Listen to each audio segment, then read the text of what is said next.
Olá, meus amigos e minhas amigas, sejam mais uma vez bem-vindos ao canal Teologia Adventista para o nosso estudo da Bíblia por meio da lição da Escola Sabatina, e nós temos o título geral neste trimestre, O Grande Conflito. Vamos estudar hoje a lição número 12, Eventos Finais. Você está preparado? Estamos aqui mais uma semana para desfrutarmos deste ensino tão maravilhoso e magnífico que é o estudo da Palavra de Deus. Nós temos crescido e nos aperfeiçoado. Cada dia e cada semana estamos preenchendo a nossa mente com aquilo que é espiritual, saturando a nossa mente com aquilo que é puro, com aquilo que é amável, com aquilo que é justo, com aquilo que é amável, com aquilo que há boa fama, com que há virtude. Nisso devemos ocupar o nosso pensamento e isso deve ser o motivo da nossa vida, a verdadeira educação, a verdadeira ciência. Isso é o que nos prepara para a vida no cotidiano. Então seja bem-vindo, eu sou o pastor Anderson e nós vamos estudar então hoje os eventos finais. Eventos finais. Quais são os eventos finais? O que irá acontecer antes e o que irá acontecer depois? O que vem primeiro? Avivamento e reforma ou a chuva serôdia? O que vem primeiro? Decreto dominical ou a fuga das grandes cidades? O selamento do povo de Deus ou o decreto de morte? Enfim, você precisa entender, compreender comigo essa semana este tema tão importante. Eu sempre gostei muito de estudar o livro Eventos Finais. Aqui eu tenho uma cópia condensada desse material que faz jus ao título da lição número 12, Eventos Finais, e nós vamos fazer um estudo minucioso de algumas partes da nossa lição. Não conseguiremos trabalhar todo o tema, porque o tema é muito amplo, muito extenso, mas nós vamos nos focar em alguns pontos que a lição trabalhou. Muito bem. A lição número 12, parte de sábado, que tem como aqui a nossa introdução, o verso a memorizar, que mostra: compre a verdade e não a venda, compre a sabedoria, a instrução e o entendimento, Provérbios 23, verso 23. Se você pegar um giz de cera ou um lápis com uma cor específica e começar a ler os salmos, os provérbios, você irá notar vários e vários textos que se repetem ao longo dos salmos, ao longo principalmente dos provérbios, onde diz para nós que a nossa maior riqueza deve ser o conhecimento de Deus, a sabedoria, a busca constante para o aprendizado do que é Deus, do seu caráter, de como viver nesse mundo para agradá-lo. Isso é mais valioso do que bens, do que ouros, do que jóias, do que rubis, do que esmeraldas. Você vai ver isso repetindo constantemente em Provérbios. Então, olhem para você ver a ilustração aqui da nossa lição.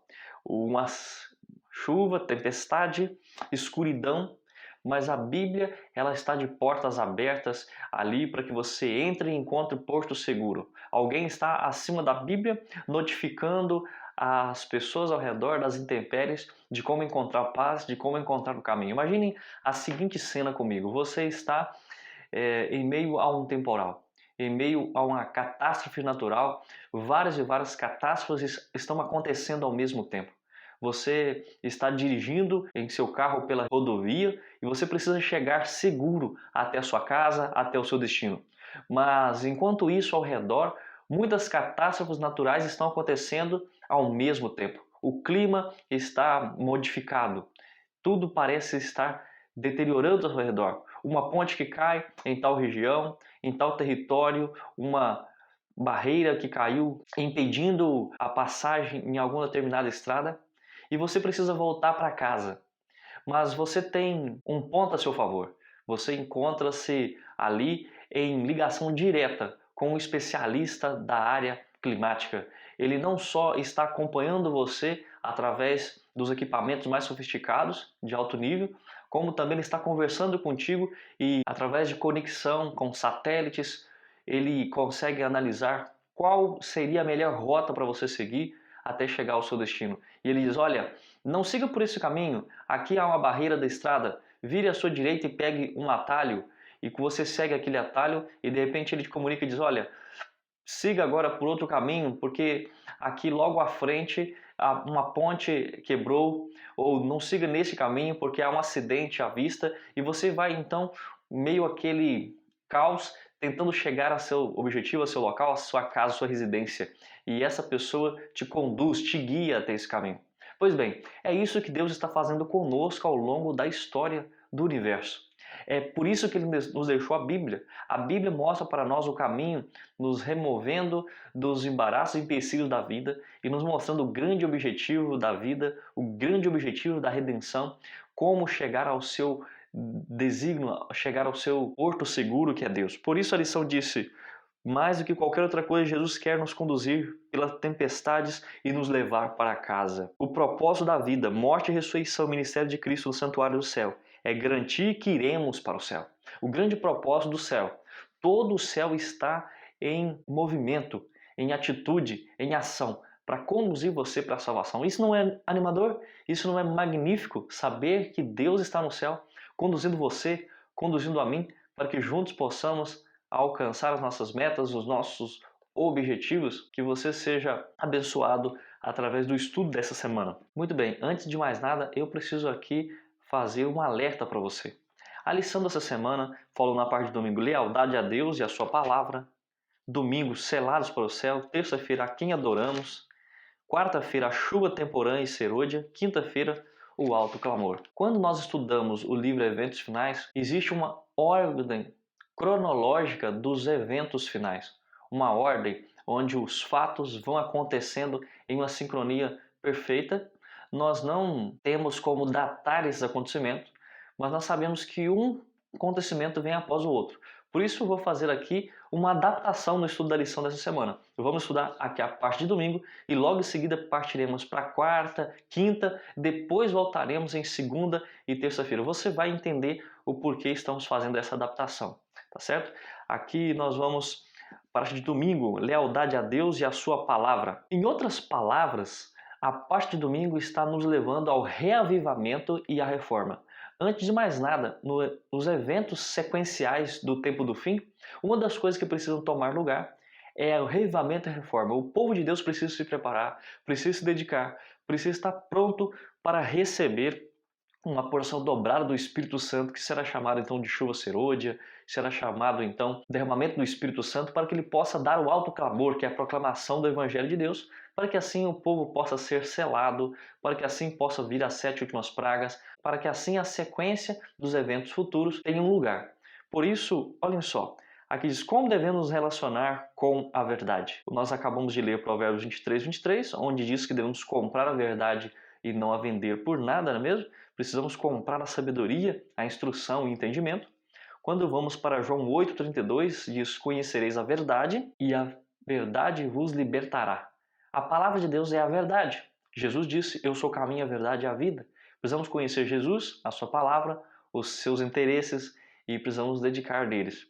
João 17, o verso 17 diz: santifica-os na verdade, a tua palavra é a verdade. Então, como devemos nos relacionar com a Bíblia? A Bíblia, ela nos mostra quem é a verdade, que é Jesus. Ela é lâmpada para os nossos pés e luz para os nossos caminhos. Em contrapartida, nós temos Satanás, João 8,44, onde diz que ele é pai da mentira, ou seja, se opõe contra tudo que se chama Deus, ou é objeto de culto. E aqui diz que a Bíblia desmascara a estratégia satânica e revela os planos divinos para nós. Então, se você quer se manter fiel, firme no tempo do fim, você precisa mais do que nunca, estudar e entender os eventos finais. Você precisa ter um grande revivamento em sua vida, mais zelo, mais dedicação, mais esforço, perseverança naquilo que é espiritual, diligência, para que então você consiga se manter firme no tempo final. E é isso que vai dizer aqui para nós. A Bíblia traz luz para o simples, entendimento para aqueles que não têm tanto entendimento assim. Pergunta número 2 diz: que garantia o apóstolo nos dá a respeito da profecia? Que ilustração ele usa em relação à importância da palavra profética?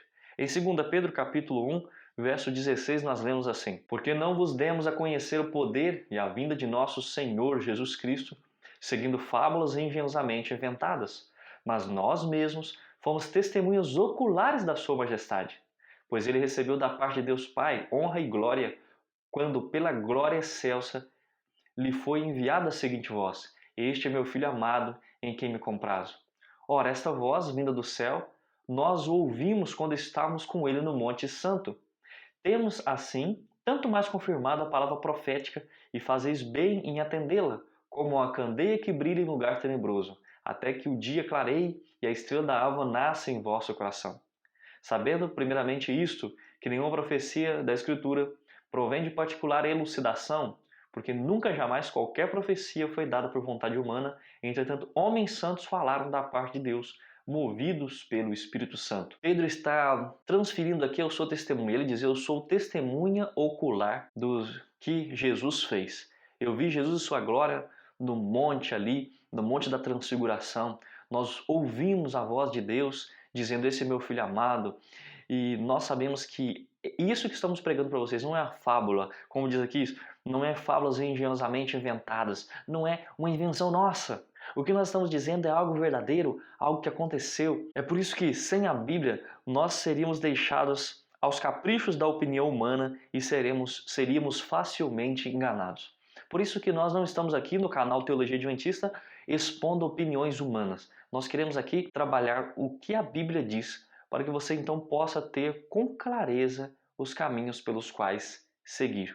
Muito bem, nós falando disso, nós podemos entender então o que é reavivamento e reforma. Acompanhe comigo na tela a partir de agora uma sequência cronológica em uma tabela para que você possa entender quais são os eventos que vêm primeiro e os que vêm depois. E à medida que eu for colocar a tabela diante de você, eu também vou colocar alguns textos do Espírito de Profecia, Grande Conflito, Eventos Finais e outros livros como Primeiros Escritos, para que você possa então analisar comigo esses eventos finais. Vamos fazer aqui um grande suplemento teológico durante a semana, para que você apenas não veja o título Eventos Finais e trabalhe de forma superficial o tema, mas para que você possa se aprofundar um pouco melhor no que irá acontecer na cronologia, na sequência exata dos eventos finais. Você tem na tela um panorama dos eventos finais.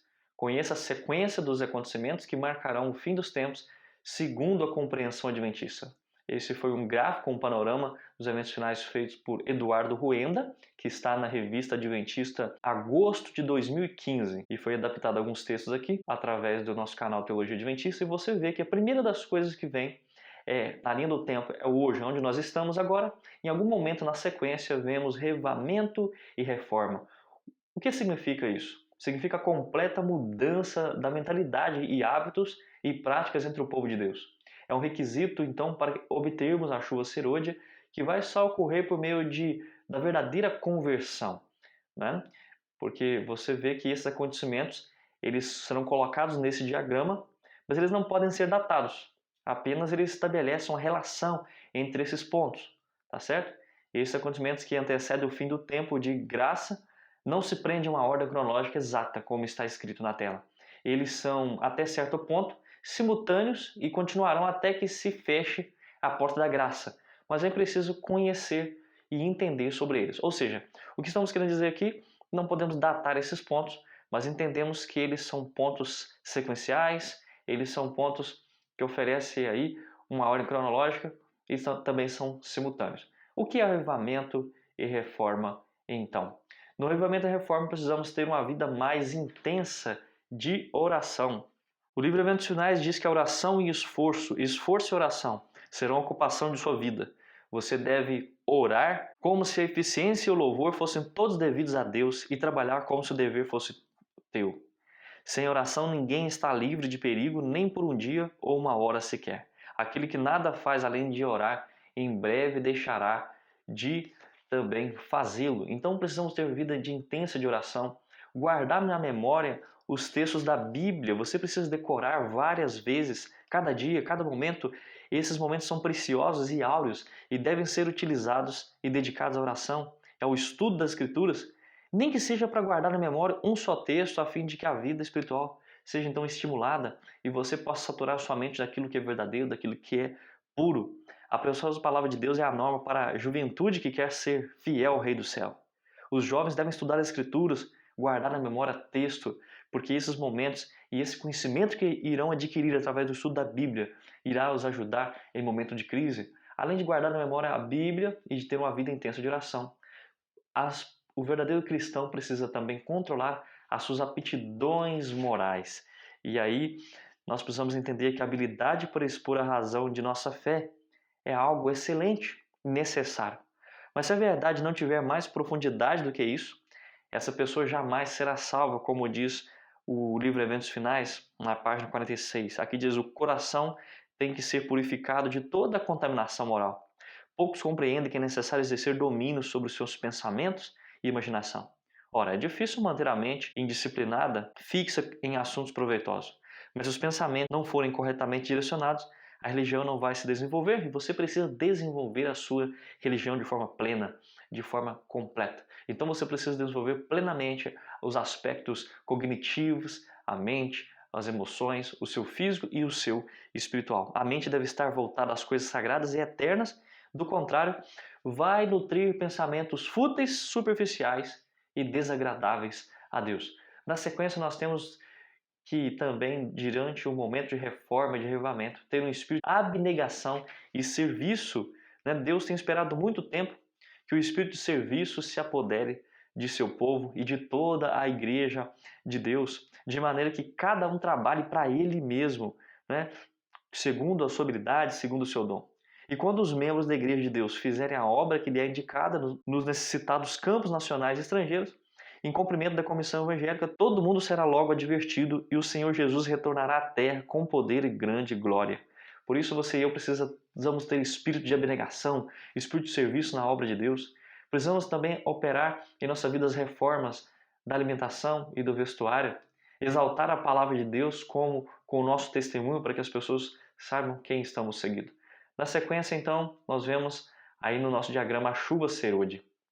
A chuva serôdia é a concessão especial do poder do Espírito Santo, onde será concedido de um poder especial do Espírito Santo para que você seja usado por Deus, seja mais semelhante a Deus em sua palavra, siga completamente e você viva as experiências do Pentecoste, aquilo que aconteceu ali em Atos capítulo 2. É indispensável esse momento para a conclusão da missão, para que possamos pregar a mensagem de Deus, para que as pessoas tenham profunda consagração.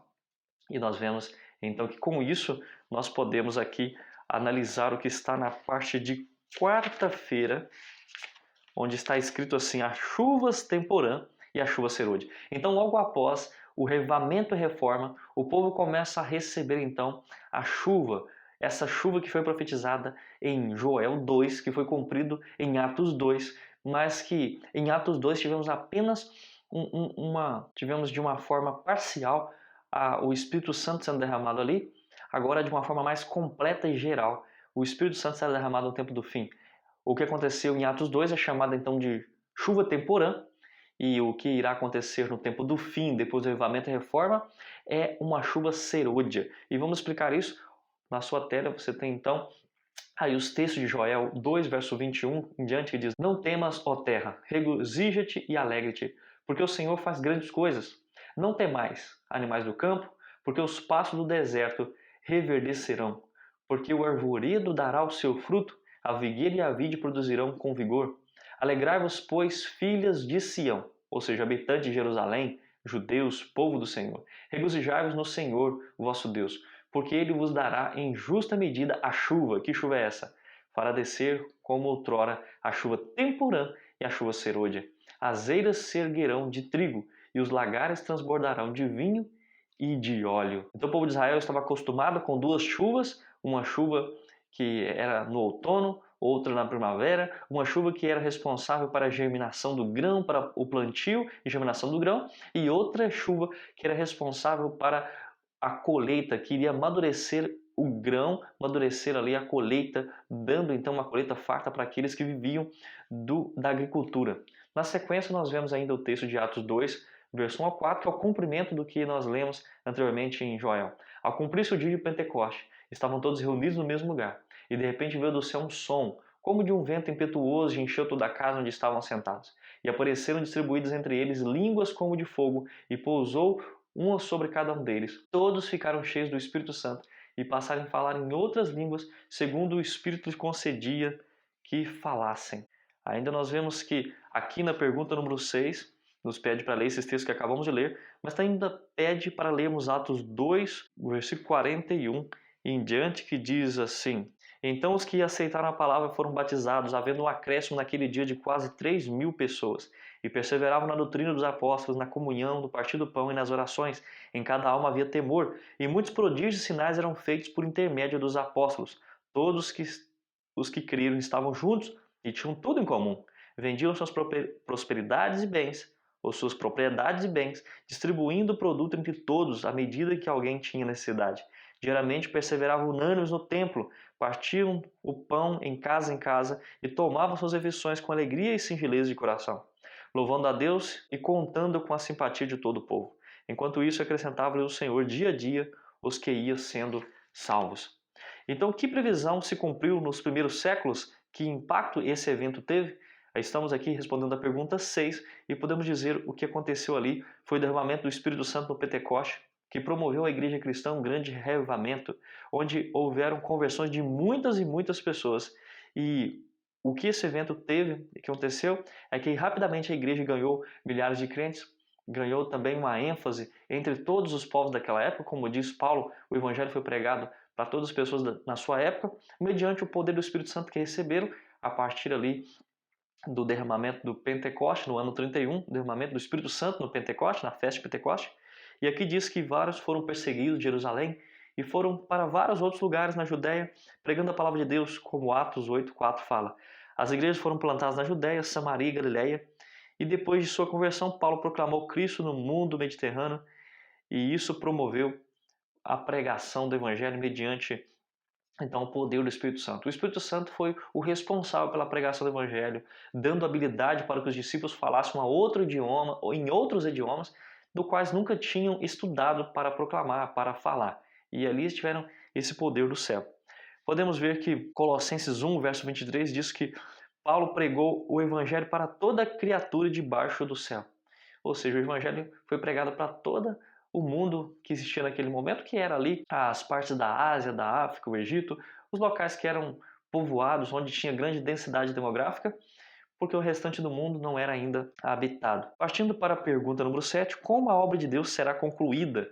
Zacarias 4:6 diz, prosseguiu ele e me disse, esta é a palavra do Senhor a Zorobabel, não por força nem por poder, mas pelo meu espírito, diz o Senhor dos Exércitos. Ainda em Zacarias 10, verso 1, pedi ao Senhor chuva no tempo das chuvas serôdias, ao Senhor, que faz as nuvens de chuva, dá aos homens aguaceiro e a cada um erva do campo. O profeta Zacarias está nos dizendo que a obra de Deus será concluída não pela força, não pelas habilidades, não pela tecnologia, não por eruditos, não por homens capacitados, pastores, líderes, mestres, pessoas bem capacitadas, eruditas. Não, a obra será concluída pelos leigos. A obra será concluída pelo Espírito Santo, que irá ser derramado sobre aqueles que estão buscando poder, sobre aqueles que estão se aperfeiçoando, sobre aqueles que estão orando mais, se dedicando à leitura, se dedicando a raciocínios mais profundos na palavra de Deus, aqueles que têm lido o Espírito de profecia. Essas pessoas irão proclamar a verdade de Deus no tempo do fim, no momento de crise, no momento de perseguição, como temos estudado ao longo dessa lição, um grande conflito, né? Então, como a obra de Deus será concluída? Não por força nem por violência, né? Precisamos orar e pedir ao Senhor a chuva no tempo certo. Como diz Oséias 6, verso 3, conheçamos e prossigamos em conhecer ao Senhor, e Ele virá como a chuva serôdia. E Tiago 5, versos 6 e 7 diz, sede, pois, irmãos, pacientes até a vinda do Senhor. Eis que o lavrador aguarda com paciência o precioso fruto da terra, até receber as primeiras e as últimas chuvas. Enquanto isso, enquanto esperamos a chuva serôdia, o derramamento do Espírito Santo, precisamos ser pacientes e fortalecer o nosso coração, pois a vinda do Senhor, ela está próxima. E você e eu agora seguimos nossa linha do tempo, o panorama dos eventos finais, a sequência cronológica, e logo após então, na chuva serôdia, nós vemos o texto do Espírito de Profecia do grande conflito, que diz assim, antes de os juízos finais de Deus caírem sobre a terra, haverá entre o povo do Senhor tal avivamento da primitiva piedade, como não fora testemunhado desde os tempos apostólicos. O Espírito e o poder de Deus serão derramados sobre os seus filhos. Esta obra será semelhante à do dia de Pentecostes, assim como a chuva temporã foi dada do derramamento do Espírito Santo no início do Evangelho, para assim efetuar a germinação da preciosa semente.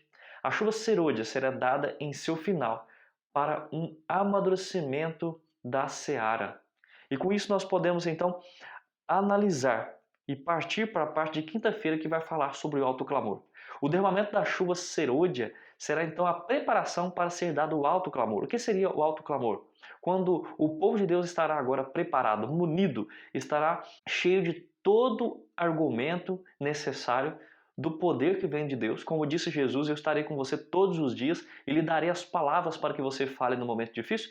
Esse momento todas as pessoas irão proclamar a verdade de Deus e a mensagem de uma forma assim muito proeminente. E aí nós chegamos à parte de quinta-feira, o alto clamor. Oitava pergunta, como será concluída a obra de salvação? Quando vamos aqui para Apocalipse, capítulo 18, do versículo 1 ao 4, vai nos dizer assim: Depois dessas coisas vi descer do céu outro anjo que tinha grande autoridade, e a terra se iluminou com a sua glória. Então exclamou com potente voz, dizendo: Caiu, caiu a grande Babilônia e se tornou morada de demônios, covil de toda espécie de espírito imundo e esconderijo de todo gênero de ave imunda e detestável. Por todas as nações tem bebido o vinho do furor da sua prostituição. Com ela se prostituíram os reis da terra. Também os mercadores da terra se enriqueceram à custa da sua luxúria. Ouvi outra voz do céu dizendo: Retirai-vos dela, povo meu, para não serdes cúmplices em seus pecados e para não participardes em seus flagelos. Na sequência, nos pede para ler Abacuque 2, verso 14, que diz assim: Pois a terra se encherá do conhecimento da glória do Senhor, como as águas cobrem o mar. A terra se encherá do conhecimento da glória de Deus mediante o alto clamor, que será dado pelo povo que está cheio do Espírito Santo. Você compreende a nossa responsabilidade diante da obra de Deus? No tempo do fim, nós iremos pregar o Evangelho. Não, a obra não será pregada apenas pelos pastores ou pelos líderes da igreja, os anciãos da igreja, aqueles que são obreiros pagos pela instituição. Não, a obra de Deus será pregada por todos, o sacerdócio de todos crentes será visível aqui. Pessoas que se prepararam, que oram, que estudam, que têm conhecimento. Eles terão o poder do Espírito Santo. Agora, o Espírito Santo lhe dará poder, mas somente aqueles que operaram um grande revivamento com respeito aos seus hábitos, com respeito ao seu pensamento, o seu estilo de vida será transformado e mudado. Ele precisa operar por esse processo para receber então a chuva serôdia, para dar o alto clamor. E então chegamos a Mateus 24, verso 14, que diz: Esse evangelho do reino será pregado em todo o mundo, em testemunho a todas as nações, e então virá o fim. O evangelho do mundo, do reino de Deus será pregado a todas as pessoas. O anjo que anuncia a queda da Babilônia tem grande autoridade, como os anjos do Apocalipse 14. Esse anjo representa mensageiros humanos. Ele revela a glória de Deus tão plenamente que ilumina a terra. A palavra grega para autoridade ou poder no Novo Testamento, exousia, muitas vezes se refere ao triunfo de Cristo sobre os principados e potestades do inferno. Então, cheio do Espírito Santo, da autoridade de Cristo, o povo de Deus pregará o Evangelho. Seguindo na sequência, o nosso panorama dos eventos finais, a cronologia, a sequência, logo após então a chuva serôdia, vem o alto clamor e o término da obra da pregação do Evangelho. E como resultado da chuva serôdia, a igreja desperta e vai se envolver intensamente na pregação global do Evangelho eterno, como diz em Apocalipse 14, versos 6 ao 12, e também o capítulo 18 de Apocalipse, o verso 1, dando a oportunidade para cada ser humano decidir sobre a sua própria salvação. As pessoas terão conhecimento necessário para tomar as suas decisões, de que lado melhor, de que lado querem seguir. Então, na sequência, você viu ali alguns textos do Espírito de Profecia que diz assim: Quando a terceira mensagem se avolumar num alto clamor, grande poder e glória acompanharão sua proclamação. Os semblantes do povo de Deus resplandecerão como a luz do céu. Testemunhos para a Igreja, volume 7, página 17. Em visões da noite passaram perante mim representações de um grande movimento reformatório entre o povo de Deus. Muitos estavam louvando a Deus. Os enfermos eram curados e os outros milagres eram operados. Viu-se um espírito de intercessão tal como se manifestou antes do grande dia de Pentecoste. Testemunhos Seletos, volume 3, página 345. Você pode também ler isso em Eventos Finais, página 202, parágrafo 4. Ainda na sequência, o livro Eventos Finais, a grande obra do Evangelho não deverá encerrar-se com menor manifestação do poder de Deus do que assinalou-se no seu início, lá no tempo do Pentecoste. Como teve um tempo de preparação, de estudo da Bíblia, agora será também no tempo do fim assim, no alto clamor. As profecias que se cumpriram no derramamento da chuva temporã no início do Evangelho devem novamente cumprir-se na chuva serôdia no final do mesmo. Servo de Deus, com o rosto iluminado e a resplandecer da santa consagração, apressar-se-ão de um lugar para o outro para proclamar a mensagem do céu. Por milhares de vozes em toda a extensão da terra, será dada advertência. Operarão prodígios, os doentes serão curados, e sinais e maravilhas seguirão aos crentes. O Grande Conflito, página 611 e 612. Esses textos deixam claro para nós de que para este momento a seguir, a sequência dos eventos finais, o alto clamor, vai acontecer porque o povo vai se revivar. O povo vai buscar constantemente. Esse povo, que não será em grande quantidade, mas que será um povo preparado, eles receberão o poder de Deus porque estão se preparando. Nós não devemos esperar o revivamento acontecer de forma sobrenatural, como o Espírito Santo vai descer sobre o povo e aí vai acontecer um revivamento e vai acontecer uma reforma. Não. Uma reforma e um revivamento precisa acontecer de nossa parte. E aí sim, Deus vendo o nosso interesse, vendo que nós estamos buscando o interesse, é claro, tudo mediante a presença e comunhão, relacionamento com Jesus, e Ele vendo que esse povo está preparado, Ele dará o Espírito Santo e esse o capacitará para o alto clamor. E assim haverá, como na época dos apóstolos, milagres, pessoas sendo curadas, demônios sendo expulsos da vida das pessoas, prodígios, doentes sendo curados, sinais e maravilhas vão seguir aqui os crentes do tempo do fim, como disse nesses textos, e um poder semelhante àquele que aconteceu no dia dos apóstolos. E assim como eles também se prepararam em oração antes para receber o Espírito Santo, nós precisamos também viver de muita oração para recebermos esse poder.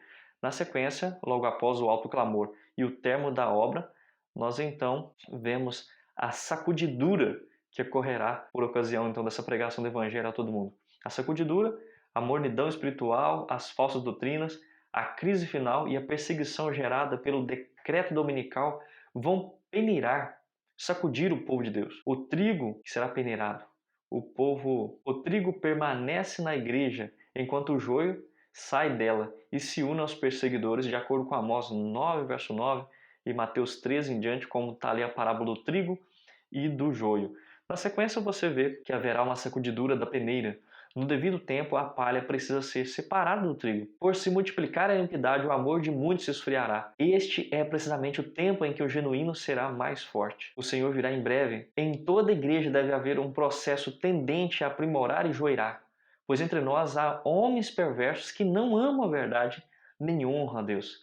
Então esse processo de sacudidura será para que aqueles que estão entre nós, que são designados na Bíblia como o joio, sejam então removidos, saiam de dentro da igreja e fique somente o trigo, que é aquele povo que tem uma fé genuína, que buscam a verdade de Deus de forma plena.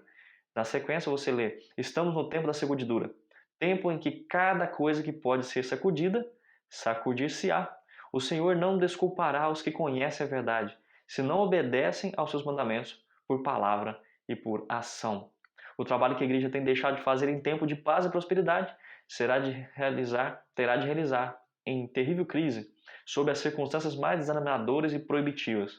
As advertências que a conformidade com o mundo tem silenciado ou retido precisam ser dadas sobre a mais feroz oposição dos inimigos da fé. E por aquele tempo a classe dos superficiais, conservadores, cuja influência tem retardado decididamente o progresso da obra, renunciará à fé. Então, na sequência, fala da sacudidura e que esse será um momento onde que as pessoas que não estão firmes na fé, elas abandonarão a fé e os outros estarão fortalecidos em cumprir a missão, em pregar o Evangelho. Então haverá uma grande sacudidura. E será visível quem é que serve a Deus e quem não serve, como diz ali em Malaquias. Nesse dia veremos quem é justo e quem é ímpio, quem serve a Deus e quem não serve, quem o adora e quem não adora verdadeiramente. Na sequência, então, nós podemos ver então aquilo que fala na parte de segunda-feira, o selamento. Selamento conduzido pelo Espírito Santo. E esse processo se inicia na conversão e termina com a morte do crente ao fim do juízo. O juízo que é o juízo pré-advento. O selo invisível que prepara a pessoa para o tempo de angústia, ele também confirma que ela pertence a Deus e é fiel à sua lei. Se você então olhar para a parte de segunda-feira, selados para o céu, você verá que fala de um selo que o povo receberá. Aqui em Apocalipse, no capítulo 7 da nossa Bíblia, traz no versículo 2 o seguinte: vi outro anjo que subia do nascente do sol, tendo o selo do Deus vivo, e clamou em grande voz aos 4 anjos, aqueles aos quais foram dado fazer dano à terra e o mar, dizendo: não danifiques nem a terra, nem o mar, nem as árvores, até selarmos na fronte os servos do Deus vivo. Então haverá um momento de selamento. Esse selamento, ele já aconteceu. Quando nós lemos o Espírito de Profecia, Ellen White diz que pessoas dos seus dias foram seladas e morreram seladas. Agora, esse processo de selamento terá uma ênfase mais profunda e interessante por momento do grande fim.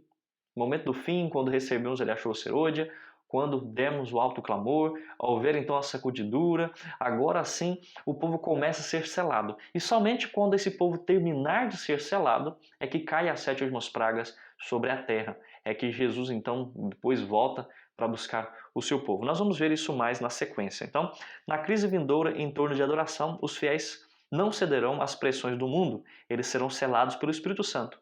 Efésios 4, verso 30 fala desse selo, um selo que é colocado em nosso coração. Nós somos selados pelo Espírito Santo, não é mesmo? E este selo do Espírito Santo, nós somos selados pelo Espírito Santo e ele nos ajuda também a guardar todos os mandamentos de Deus. E nós vemos que nos 10 mandamentos existe um mandamento que é o selo do Deus vivo.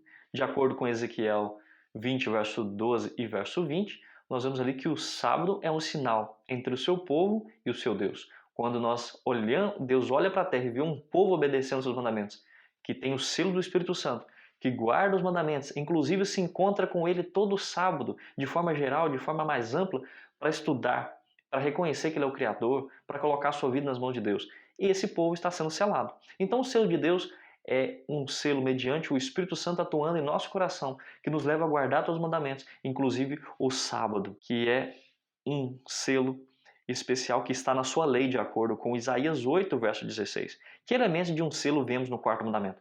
Quando nós vamos para Êxodo 20, o verso 8 em diante, diz ali: lembra-te de sábado para santificar. 6 dias trabalharás e farás toda a tua obra, mas o 7º dia é o sábado do Senhor teu Deus. Dele não fará nenhuma obra nem tu, nem teu filho, nem tua filha, nem o teu servo, ou seja, seus colaboradores, seus funcionários, nem aqueles que moram em suas terras. Por quê? Porque em 6 dias fez o Senhor o céu, a terra, o mar e tudo que nele há, e ao 7º dia descansou. Por isso o Senhor abençoou e santificou esse dia, porque nele criou todas as coisas. Né? Eu estou aqui parafraseando o texto, citando aqui de cabeça. É possível que não esteja completamente assim na Bíblia, mas esse é o foco. E no mandamento do sábado há 3 elementos de um selo autêntico. Primeiro, o nome, nós vemos ali que ao citar isso nós vemos o nome, Deus, o Criador. Né? Um segundo ponto, nós vemos aqui o seu título, ele é o Criador, ele fez o céu, a terra, o mar, também é o território em que ele governa. A Bíblia algumas vezes chama o selo de sinal, como diz em Romanos 4:11. As duas palavras são intercambiáveis. Como sinal ou selo de Deus no centro da lei divina, o sábado está no centro do conflito final em torno da adoração. Como você pode ver em Apocalipse 12, verso 17, fala que dragão, que é Satanás, está irado contra a mulher, que é a igreja, que guarda os mandamentos de Deus, e para cumprir todos os mandamentos de Deus, precisa guardar também o sábado. Não se pode guardar 9 mandamentos e deixar de guardar um. Por isso, a grande crise no final estará envolvendo uma adoração a Deus e estará envolvendo também o dia de guarda, o dia de adoração, como já estudamos aqui. Então compare Apocalipse 7, o verso 3, do verso 1 ao 3, e Apocalipse 14, 1, com 3, 16 e 17, onde são recebidos o selo de Deus e a marca da besta, porque existe diferença. Então, a partir de segunda-feira, nós temos então esse texto. Vamos ler Apocalipse 7, de 1 a 3, e diz: depois disso, vi 4 anjos em pé nos 4 cantos da terra, conservando seguros os 4 ventos da terra, para que nenhum vento soprasse sobre a terra, nem sobre o mar, nem sobre árvore alguma. Vi outro anjo subir do nascente do sol, tendo o selo do Deus vivo, e clamou em grande voz aos 4 anjos, aqueles quais fora dado fazer dano à terra e ao mar, dizendo: não danifiqueis nem a terra, nem o mar, nem as árvores, até selarmos na fronte os servos do nosso Deus. Então nós já tínhamos lido esse texto, lemos agora para poder frisar essa parte, até selarmos na fronte. Então o selo de Deus é colocado na fronte, na mente de cada ser humano. Quando diz que o selo de Deus é colocado no coração, na mente, selado com o Espírito Santo, onde temos a decisão concreta na nossa mente de quem estamos seguindo e por quê. Em Apocalipse 13, já no verso 16 e 17, diz assim: a todos os pequenos e os grandes, os ricos e os pobres, os livres e os escravos, faz que seja dada certa marca sobre a mão direita ou sobre a fronte, para que ninguém possa comprar ou vender, senão aquele que tem a marca ou o nome da besta ou o número de seu nome. Então o selo de Deus ele é colocado na testa, que é um símbolo da mente e representa uma decisão consciente que a pessoa faz. E a marca da besta é recebida na testa ou na mão, indicando que as pessoas estão convencidas mentalmente e por escolha própria aceitam as mentiras de Satanás ou, em alternativa, consentem com a falsa adoração para evitar a morte. Então é uma coerção onde os poderes governamentais, civis, políticos oprimem um povo de tal forma em que o selo é colocado na mente, mas também nas mãos, no sentido assim de opressão, de pressão, de fazer as pessoas seguirem esse decreto por medo, né, por medo da morte, por medo da prisão, por medo de alguma multa, medo de perseguição de uma forma, de não poder comprar, de não poder vender, de não poder ter alimento para poder se manter. Então, na sequência, nós podemos entender que Deus, qual é a diferença que existe entre esses dois selos? Deus ele não força ninguém a fazer uma escolha. Deus ele dá liberdade para que as pessoas façam suas escolhas, escolhas pautadas no assim do Senhor, ou que as pessoas escolham as suas próprias opiniões e vontades. Então, na sequência, você olha comigo aí, quando fala desse selamento, logo que o povo de Deus estiver selado na fronte, não é algum selo ou marca que pode ser visto, mas a consolidação da verdade, como fica bem explicado aqui, né? Tanto intelectual, será uma consolidação da verdade na mente, tanto intelectual como espiritualmente, de modo que não possam ser abalados diante da crise que virá. Logo que o povo de Deus estiver selado e preparado para a sacudidura, ela correrá. Na realidade, já começou. O selo do Deus vivo é colocado nos que guardam conscientemente o sábado do Senhor. Vejam a relação do selo de Deus, a guarda do sábado, recebimento do Espírito Santo, né? Os que querem ter o selo de Deus na testa precisam guardar o sábado do quarto mandamento, como diz aqui, porque quando nós encontramos com Deus no dia de sábado, nós estamos preparando para esses momentos. Na sequência, então, nós vemos onde fala do decreto dominical, do abandono das grandes cidades e da perseguição. A união do poder religioso, que é o papado, com o político nos Estados Unidos, resultará na imposição por lei da guarda do domingo, como estudamos na semana passada, a besta que surge da terra, que vai fazer uma imagem à besta, que é esse poder protestante apostatado, e esses então vão exigir que é o poder político, levem os adoradores a Deus, os guardadores do sábado, da lei de Deus, para serem perseguidos ou mortos se não se seguirem as leis que são então impostas. E eles terão que fugir dos lugares habitados. O livro Vida no Campo já incentiva as pessoas a ir abandonando as cidades grandes e morar no campo, mas por ocasião desse momento do tempo do fim, será o momento onde as pessoas terão que abandonar realmente as grandes cidades. Antes um pouco disso, antes do decreto de morte, as pessoas já têm que ir saindo das grandes cidades, indo para vilarejos, para lugares menos habitados. E quando então sair o decreto de morte mesmo, aí essas pessoas não poderão viver mais livremente no campo, né? Nem nas cidades pequenas, vilarejos, mas precisarão viver de fugir para lugares inóspitos da terra, em meio ao mato, em meio às florestas, em meio às cavernas, e aí será uma fuga mais intensa. Nós podemos ver agora a parte de terça-feira que diz: a quem adoramos? Nos últimos dias o grande conflito se descortinará de forma dramática em torno da adoração. Adoramos o Criador ou adoramos a besta e a sua imagem? Não há meio termo. O primeiro anjo do Apocalipse 14 exorta que todos adorem ao Criador. Em contrapartida, estarão aqueles que estarão adorando a Satanás, ou seja, a besta, de forma involuntária ou sem consciência estarão adorando a Satanás. Se Satanás puder erradicar a adoração no sábado, declarará que sua autoridade é maior do que a autoridade divina. Para conseguir isso, tentará convencer ou coagir o mundo todo a aceitar um falso sábado. E por isso que na parte de terça-feira vai falar aqui sobre a adoração a Deus no dia de sábado, como também a perseguição e as penalidades, o decreto de morte. À medida que aqueles que não recebem o selo de Deus, recebem o selo da besta, poderão comprar e vender, não serão perseguidos. Aqueles que recebem o selo de Deus serão perseguidos e será um momento onde eles precisarão de ter poder, de ter apoio. Por mais difícil que seja imaginar esse evento, o mundo está mudando drasticamente. Podemos ver que com a crise do Covid-19, mostra que do dia para a noite ou de noite para o dia, tudo pode mudar, não é mesmo? Você pode perder o seu acesso livre, o seu poder de ir e vir, o seu poder de compra, o seu poder de visitar os locais que você quer. Embora não saibamos os detalhes da execução da marca da besta, não é difícil imaginar. No mundo instável, as profecias podem se cumprir mais rapidamente do que pensamos. Então, o Espírito de Profecia diz que os últimos eventos serão rápidos e sequenciais e por isso nós precisamos estar preparados.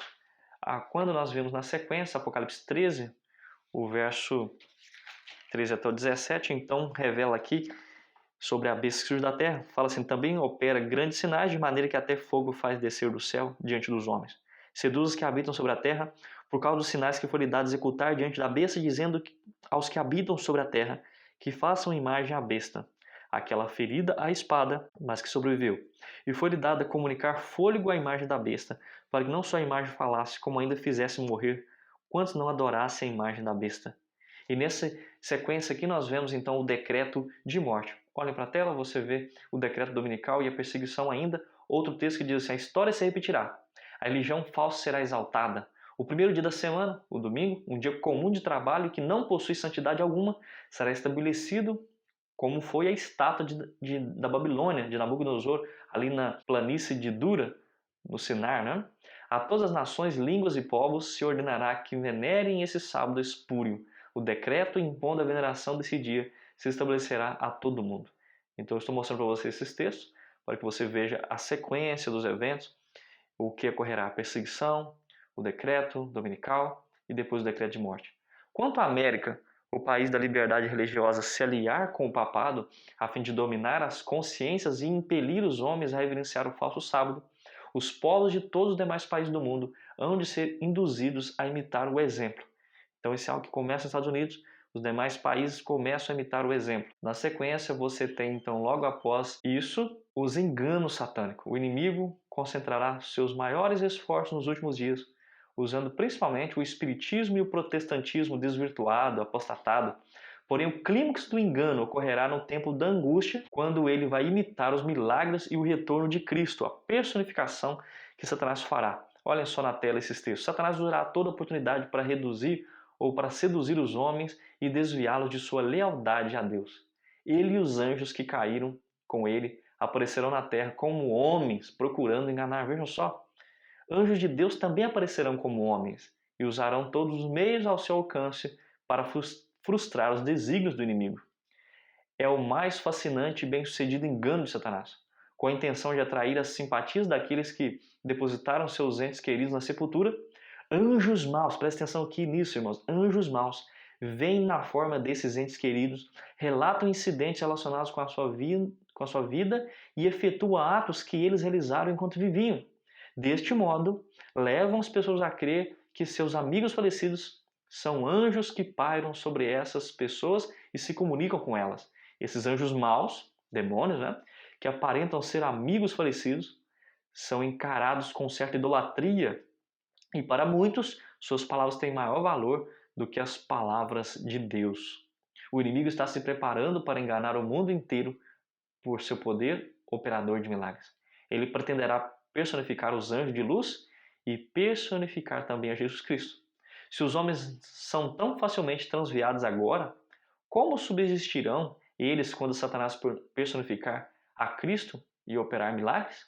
Quem ficará inabalado então por suas deturpações? Professar ser Cristo quando é apenas Satanás assumindo a pessoa de Cristo e operando aparentemente as obras do próprio Cristo? Satanás sairá a campo e personificará a Cristo, representará mal, usará mal e aproveitará tudo ao seu alcance. Perceba como é importante, meu caro amigo e cara amiga, entendermos isso aqui. Você precisa entender que Satanás utilizará a crença na imortalidade da alma para fazer enganar as pessoas. Os anjos do mal, seus demônios, vão se personificar nos entes queridos, irão aparecer, como já falamos aqui em uma lição específica desse assunto. Você pode conferir na playlist e retornar esse assunto aqui quando falamos isso há 2 semanas atrás. Mas olhe o engano dele, ele também vai personificar-se parecendo Cristo. Esse será um momento de grande engano, onde o povo de Deus estará sendo perseguido. Um decreto dominical já será colocado, um decreto de morte se estabelecerá. E enquanto isso, Satanás irá aparecer como se fosse Cristo, dizendo que mudou a lei, que foi alterado, que não tem nenhum problema guardarmos o domingo e fazendo concessões, né, abaixando aqui as regras de Deus, dizendo que não tem importância isso, e você pode conferir esses textos aí. Na sequência, então, nós vemos o tempo de angústia prévio.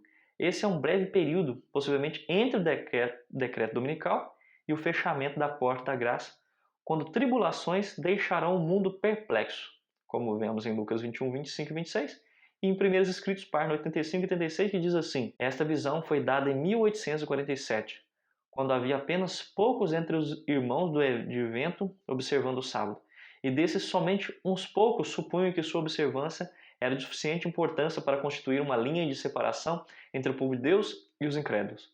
Agora o cumprimento dessa visão está começando a ser visto. O início do tempo de angústia ali mencionado não se refere ao tempo em que as pragas começarão a ser derramadas, mas um breve período pouco antes, enquanto Cristo está no santuário. Cristo, quando o tempo de angústia começar, esse pequeno período de tempo de angústia, é antes de Jesus terminar a sua intercessão, antes da porta da graça se fechar, tá bom? É antes um pouco das pragas caírem sobre a terra. E ainda continua dizendo, nesse tempo, enquanto a obra de salvação está se encerrando, tribulações virão sobre a terra, e as nações ficarão iradas, embora contidas para não impedir a obra do terceiro anjo. Nesse tempo haverá mártires, na verdade com o decreto de morte, na verdade nesse período as pessoas serão perseguidas e mortas. Por quê? Porque ao serem mortas essas pessoas irão converter outras, porque a porta da graça ainda não se fechou, pessoas ainda precisam ser seladas, pessoas precisam conhecer verdadeiramente a mensagem de Deus. Então um morre, mas morre para converter e convencer outros. Aquela pessoa que olha o mártir morrendo, ele pensa assim, puxa vida, essa pessoa morreu por uma causa, por um princípio, pelo princípio da Bíblia, assim como Daniel estava disposto a ser lançado na cova dos leões e morrer devorado pelos leões, mas não estava disposto a abandonar os seus princípios, a se ajoelhar diante de alguém humano e adorar, assim como os três amigos de Daniel, Misael, Ananias e Azarias, estavam dispostos a ser queimados vivos, jogados naquela fornalha de fogo ardente, mais do que renegarem a sua fé.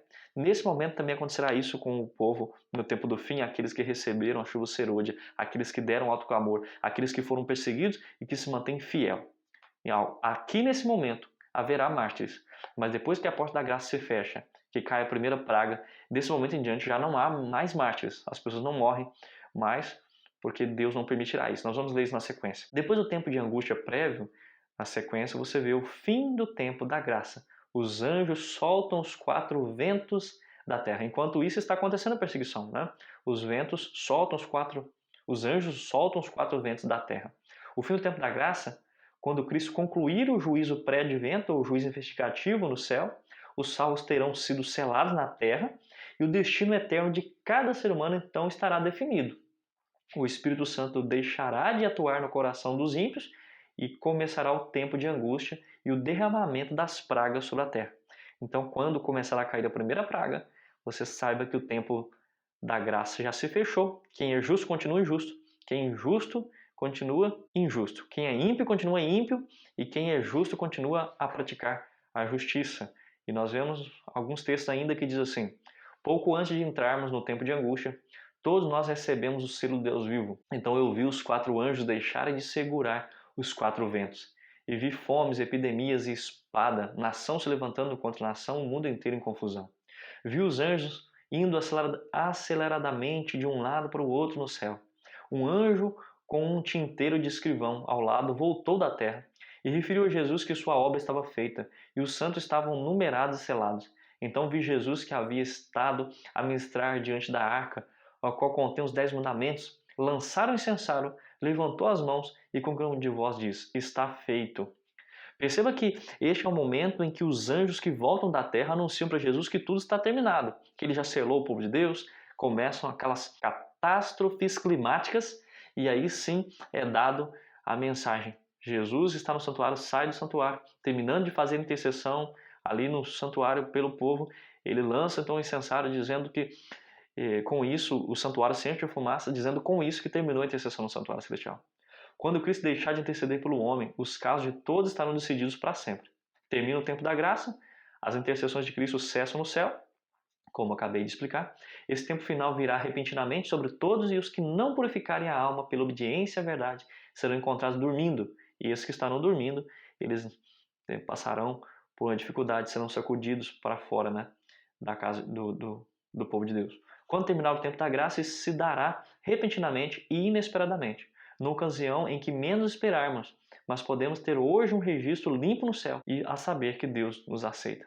Na sequência, então, desse evento, nós vemos que tempo de angústia tem as 7 últimas pragas, a perseguição está em momento. Acontece, então, o tempo de angústia e as 7 últimas pragas são derramadas. Depois de terminada a intercessão do céu, haverá um período de aflição sem precedentes, de acordo com Daniel 12, verso 1, em que os anjos não mais conterão a fúria dos homens, da natureza e do mal. As 7 pragas castigarão apenas os ímpios, com exceção, talvez, da 6ª e 7ª praga. Estes flagelos não terão alcance global, como diz aqui neste panorama, né, de acordo com Apocalipse 16. Solenes acontecimentos ainda ocorrerão diante de nós. Soará uma trombeta após a outra, uma taça após a outra será derramada sucessivamente sobre os habitantes da terra. Mensagens escolhidas, volume 3, página 423, você vê isso.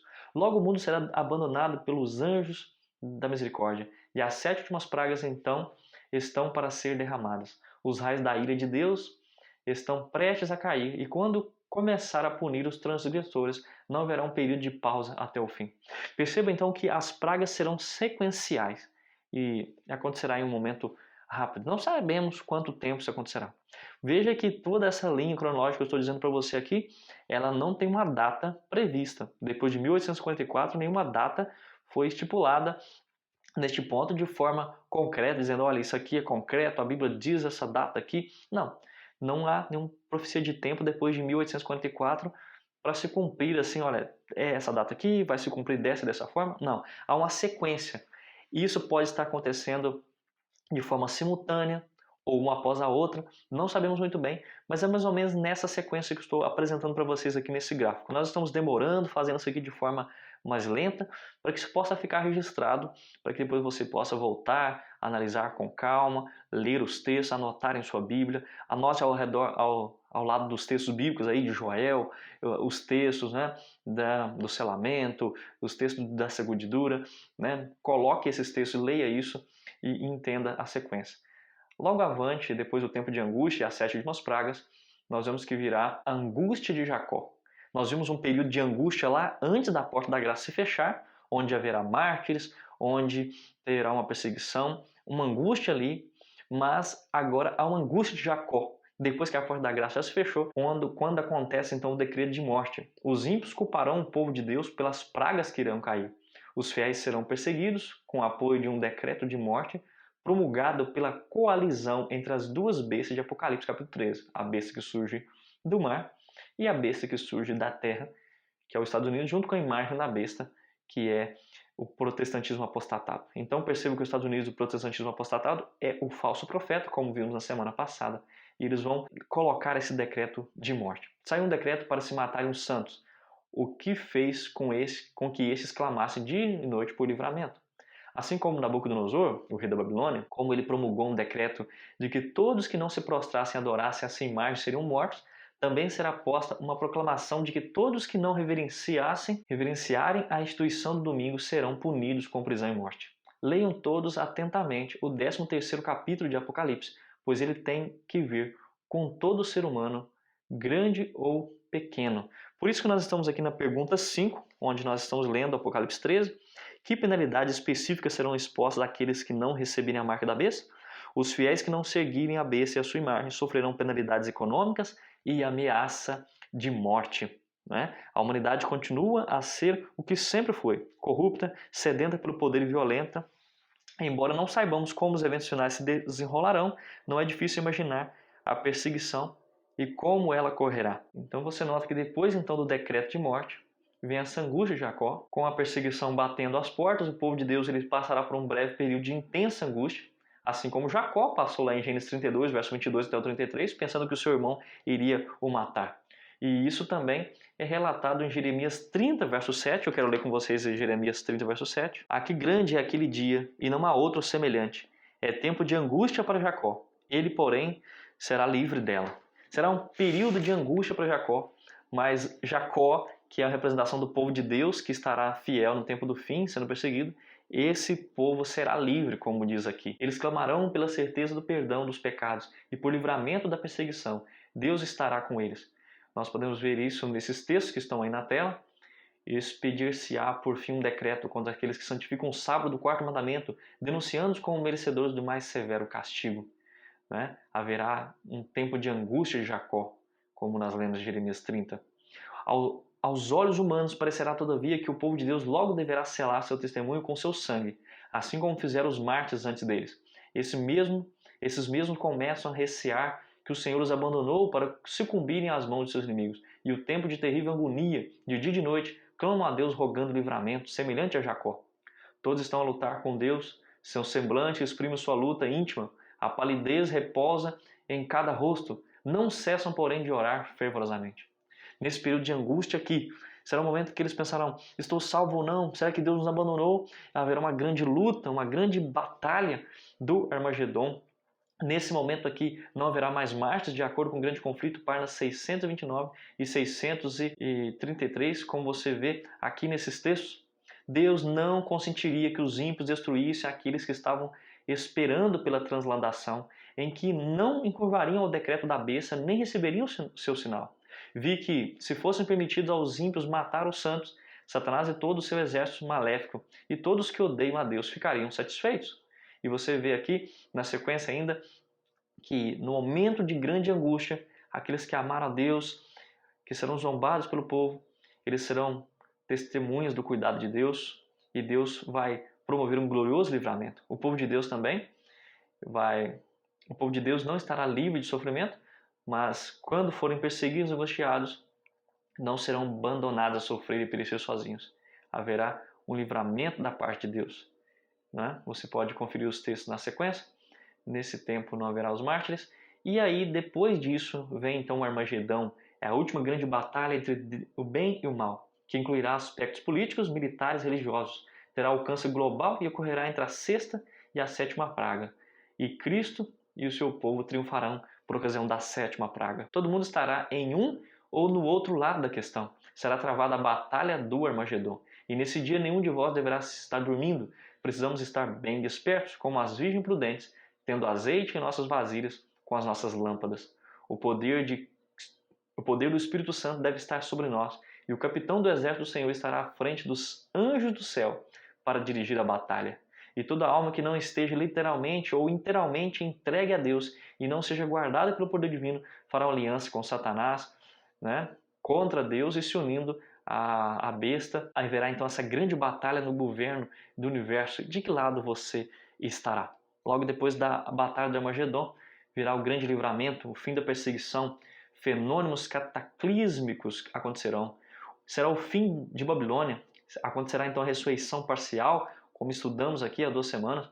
Ouviremos a voz de Deus anunciar o momento exato da volta de Jesus, o momento que o povo de Deus está sendo perseguido ali. Acontecerá aquela ressurreição onde os ímpios maus, aqueles que mataram Jesus, que julgaram Jesus, que perfuraram Jesus na cruz, que zombaram dele, essas pessoas ressuscitam para ver Jesus aparecendo nas nuvens do céu. Um pouquinho antes de Jesus aparecer, eles ressuscitam. E aquelas pessoas que morreram também, antes da porta da graça se fechar, todas as pessoas que morreram seladas, elas ressuscitam e elas veem Jesus aparecendo e voltando. E depois, então, há o momento em que os justos que morreram em Cristo ressuscitam e os justos vivos são transformados e levados para encontrar com o Senhor nos ares. Jesus, então, vai destruir agora os ímpios que estão vivos e não ressuscitará os mortos ímpios. Com isso, ele vai levar aqueles seus para os céus e a terra ficará deserta. E apenas aqui na terra ficará Satanás e seus anjos, não tendo a quem tentar. Por isso, o livramento ele acontece por ocasião da sétima praga, inclui relâmpagos, trovões, um terremoto gigantesco, a chuva de granizo, chuva de pedras de muitos e muitos quilos, e outros fenômenos cataclísmicos, que colocará fim à perseguição e culminará com o juízo de Deus contra a Babilônia mística e a ressurreição especial dos que precisam testemunhar a volta de Jesus. E aqui você tem o momento exato sendo descrito no livro Grande Conflito, página 637, onde acontecerá esse grande livramento. As paredes das prisões fendem-se e o povo de Deus que estiver retido em cativeiro são libertados. Eles foram retidos ali pela sua fé e agora eles são libertados. E por fim, então, nós vemos a volta de Jesus Cristo, que será visível, audível e gloriosa. Jesus virá numa nuvem branca acompanhado de todos os seus anjos para ressuscitar os mortos, transformar os justos vivos, fulminar os ímpios, levar os salvos para o céu, e lá passarão 1000 anos e depois retornarão com Cristo à terra para testemunhar a destruição dos pecadores e dos ímpios e haver então a restauração da terra, restauração e restabelecimento da nova terra aqui. Imagine que você estivesse preso em um local, em uma cadeia, em uma situação em que você estivesse sendo punido a ficar ali por muitos e muitos anos. Mas de repente alguém entrega para você um mapa de forma oculta, não é mesmo? E você com certeza agora tem que decorar tudo isso, se dedicar naquelas instruções para poder fugir daquele local e conseguir novamente liberdade. Eu imagino que você iria se dedicar nisso, não é verdade? Então o que é passar uma hora aqui estudando esses temas em vista de muito tempo que nós passamos muitas das vezes em coisas superficiais, em coisas supérfluas, em filmes, em jogos, em conversas fúteis. Por isso você precisa dedicar seu tempo no estudo da Palavra de Deus. E eu termino com a parte de sexta-feira que diz assim: quando a tempestade se aproximar, muitos que dizem crer na mensagem do terceiro anjo, mas que não foram santificados pela obediência à verdade, abandonarão sua fé e passarão para as fileiras da oposição. Meu querido amigo, você quer estar nas fileiras de Deus ou nas fileiras da oposição? Você tem se preparado dia após dia para cumprir a obra de Deus? Você tem estudado esses temas e se preparado em oração, em estudo da palavra para ser uma pessoa totalmente pronta a seguir os princípios de Deus? Não permita que nada, meu querido amigo e minha querida amiga, desvie você de estar presente do lado de Deus. Porque se você não estiver do lado de Deus, poderá estar em oposição a Ele. Estará com a marca da besta e vivendo e adorando aquilo que não é o correto. Estará ali tendo uma segurança momentânea, mas terá perdição eterna. Então, por isso, meus queridos amigos, é importante você compreender os eventos finais, se proteger com a Bíblia dos enganos do fim. Com isso, que você possa escolher se unir ao lado de Deus. E por isso eu faço aqui um apelo a você.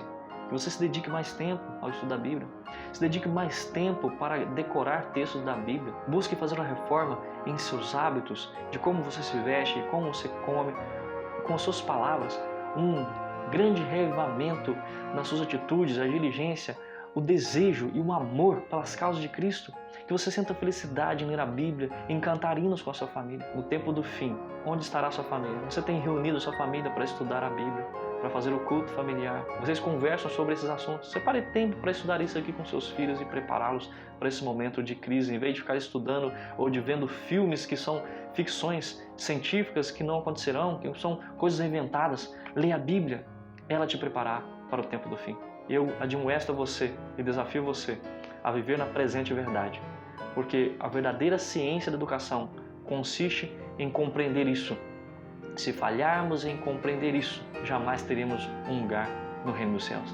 Que Deus abençoe você e nós nos encontramos semana que vem para o último estudo deste trimestre. Até lá!